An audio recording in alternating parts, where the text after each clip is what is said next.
Greetings, colleagues. My name is Vitaly Aksionov. I'm a graduate student of Moscow Institute of Physics and Technology, and today I'm glad to present you my work on determining the elastic parameters of the composite plate from vibrational testing data.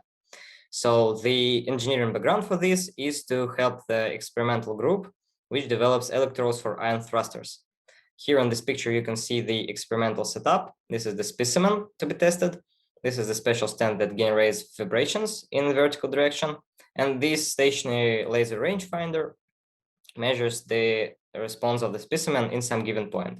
So by varying this drying frequency and measuring the response's amplitude and phase shift, you get the amplitude frequency characteristics, or AFC. And the goal of my work is to determine from this AFC the elastic parameters.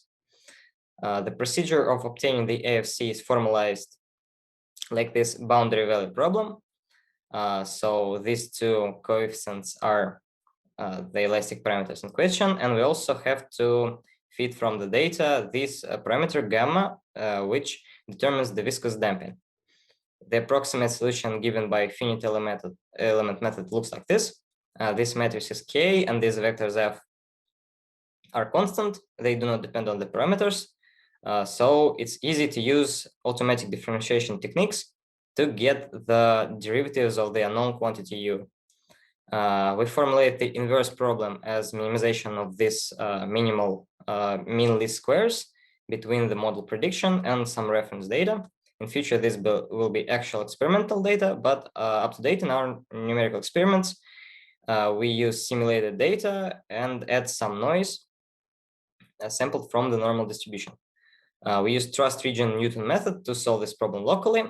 On these pictures, you can see the example of the work. So this blue line is the AFC of the initial guess parameters. The green one is the reference. And this orange one here is the optimized AFC. And you can see that it quite great coincides with the AFC without noise from the reference parameters. In the implementation of this code, we use the library called JAX. It's the research project by Google. It has counterparts of standard NumPy and SciPy functions. It allows you to write custom code with these functions, compose them, and then perform automated differentiation, and also just-in-time compile this code for the execution on CPU or GPU.